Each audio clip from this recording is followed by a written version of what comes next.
Hi everyone, welcome to Eco Learning Classes. This is Professor Geeta Mahesh. Dear students, today we are going to discuss important and interesting concept, assignment and project oriented questions which are important for 10 marks in PU board exams. Out of 3 you need to answer 2 questions. Each question carries 5 marks. Now let us discuss from consumer behavior. Let us try to understand question first. A consumer wants to consume 2 goods. The price of banana is rupees 5 and price of mangoes is rupees 10.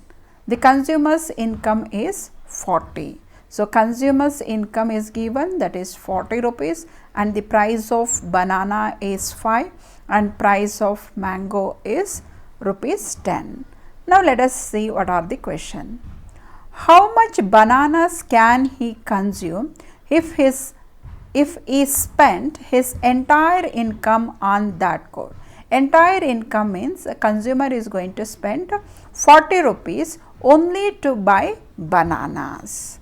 Second one, how much mangoes can he consume if he spent his entire income on that good?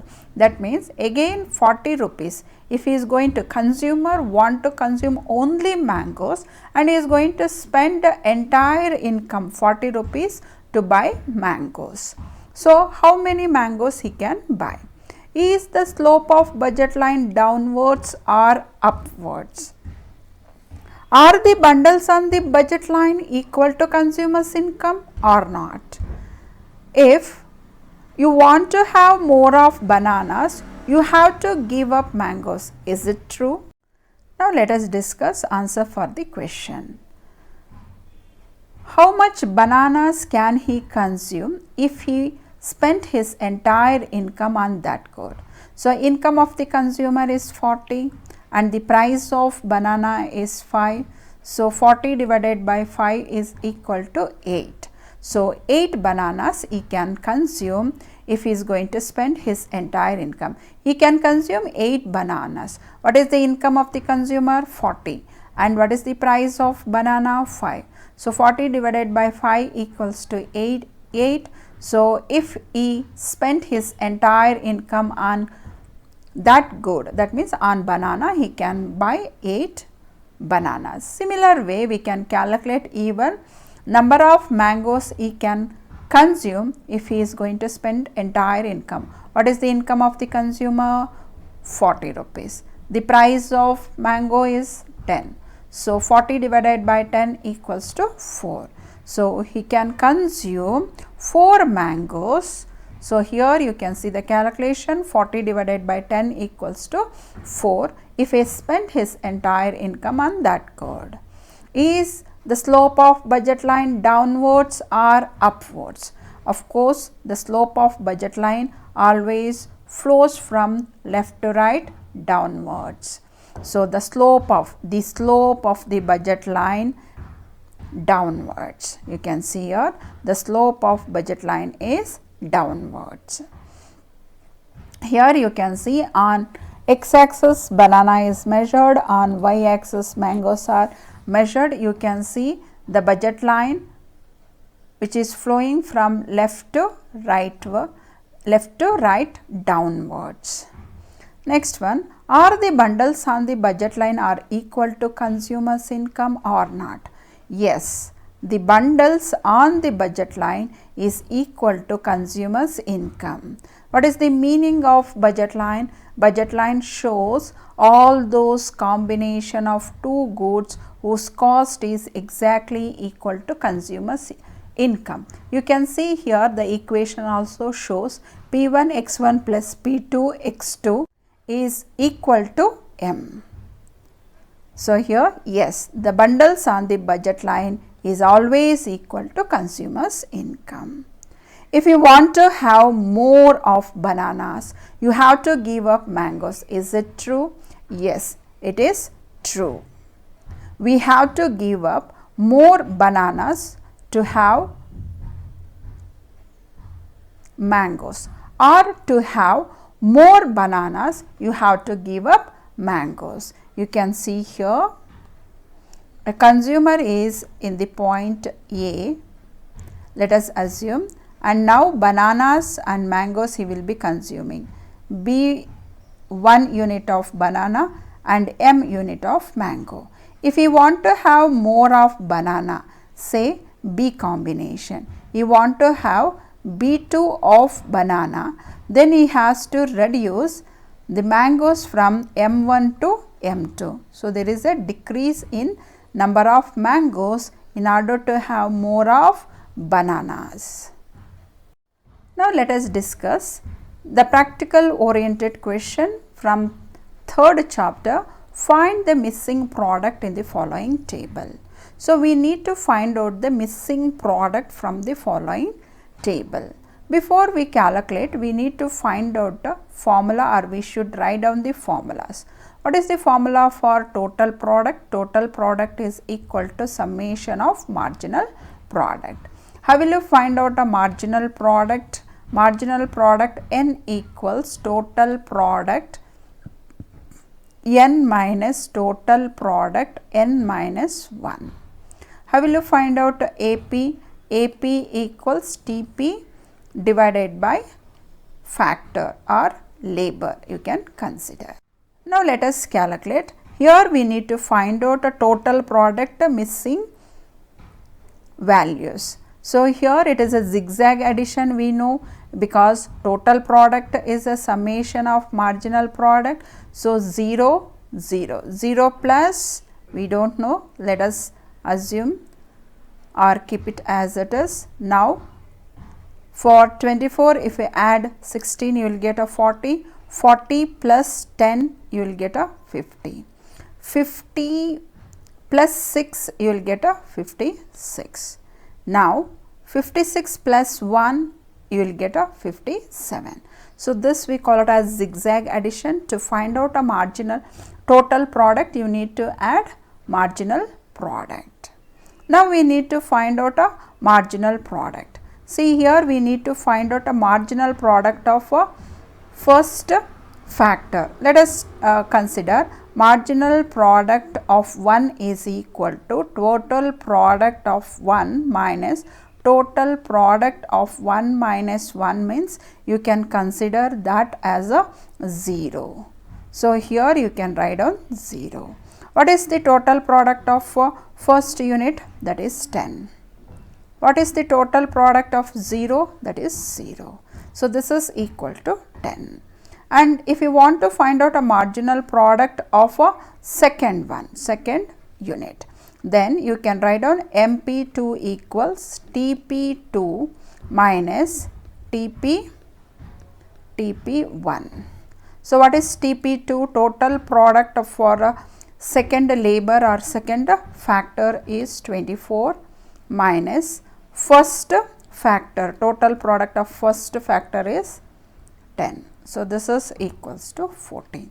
So, you can write here 10, then you can write here the second one 14. How will you find out the average product? So, we know average product is equal to total product divided by labor. So, what is the total product for this?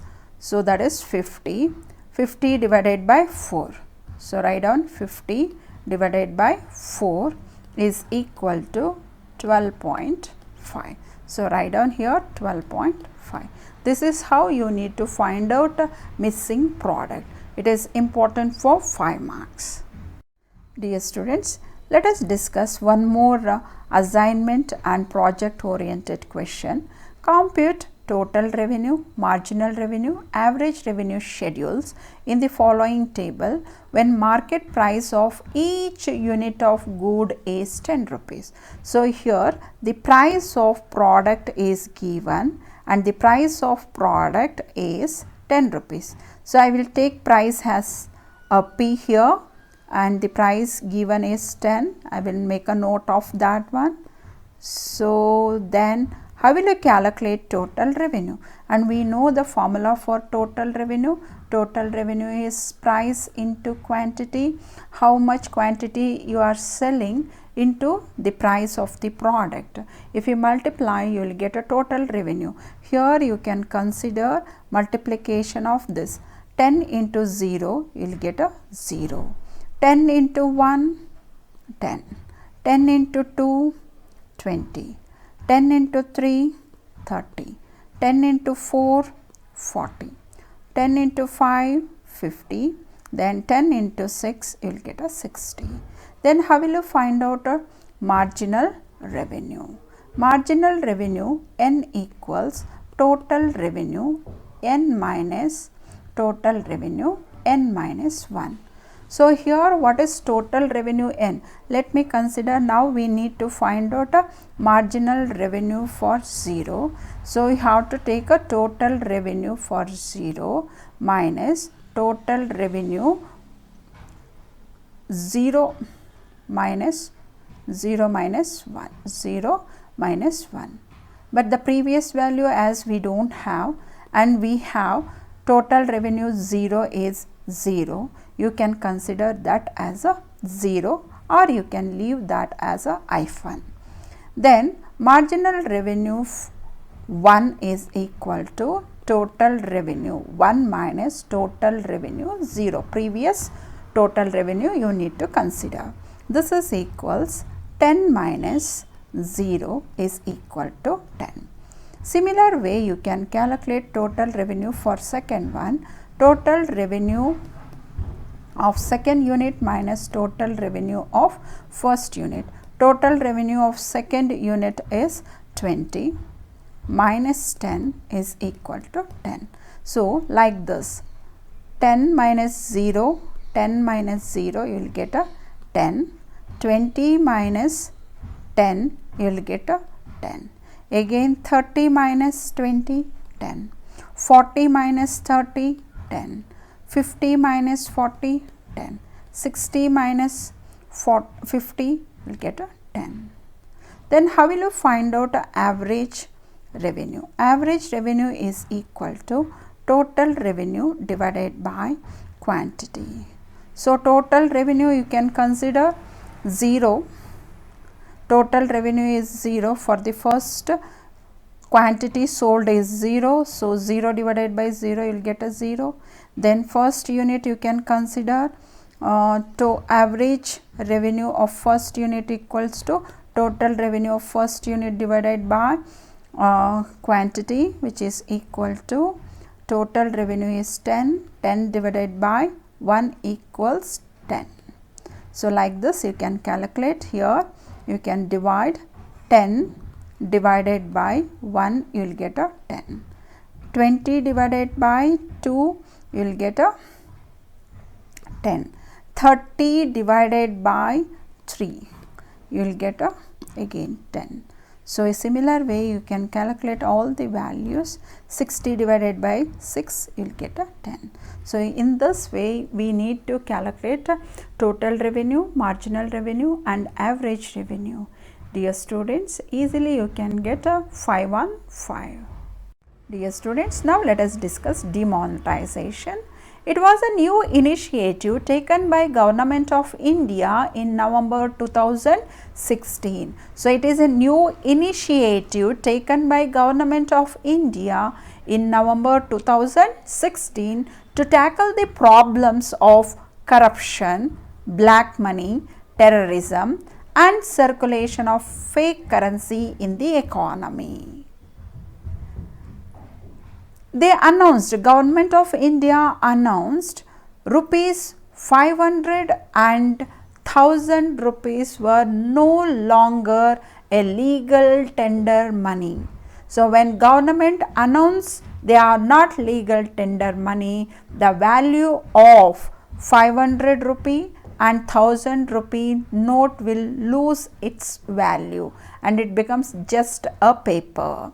The new currencies were introduced or launched, that is rupees 500 and 2000 rupees.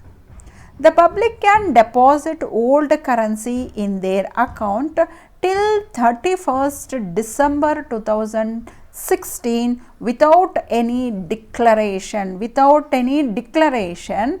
Till 31st December they can deposit old currency. Up to 31st March 2007, next year, okay. So 2016 they announced, and next year, that is 2017, 31st March, they have a time to exchange their old currency, but with a declaration, and they have to deposit with the RBI. To avoid a complete breakdown and cash crunch, government announced to avoid breakdown and cash crunch, government allowed to exchange of rupees 4,000 old currency by new currency per person per day. So, per day, per person, they can deposit old currency and withdraw new currency, and up to rupees 4,000. Till 12th December 2016, old currencies were accepted as a legal tender in the places of petrol pumps, government hospitals for payment of government dues like tax, power bills, etc. So, 12th December 2016, the old currency, which are the old currency? Rupees 500 and 1000 rupees were accepted as a legal tender money in the places of petrol pumps, government hospitals, and to pay government bills such as tax, power bills, etc. Let us discuss merits. The large number of people were brought under taxation. Savings are channelized into formal financial system. The tax evasion is not possible. No corruption. So, because of introducing a demonetization, they are able to avoid a corruption to some extent, and they cannot escape from taxation. So, tax evasion is not possible and helps to tax administration, as everything is channelized and they brought under formal financial system. As to deposit their old currency, they need to deposit through accounts and they have to transact through banking accounts. Everything was channelized into formal financial system. So, because of this reason, they are not able to escape from the tax, and corruption was avoided to the maximum extent and helpful to tax administration. Change of cash payment into electronic payment technology. This is the biggest change, and it is a good advantage, we can say a best merit of demonetization, and they are able to put a curb on black money. So, here as the transaction will takes place through financial system, formal financial system, and the transaction of black money, or they put a curb on black money. Now, let us discuss demerits. Long queues at a ATM and banks. We too experienced the same thing because of shortage of new currency and depositing old currency in exchange of new currency. There was a long queues outside the ATM and banks, and there was a shortage of currency in the circulation. When there is a shortage of currency in the circulation, it will have a bad impact on economic activities. The rural people, illiterate, and those who are not having account suffered a lot, because through account only they have to deposit and withdraw new currency.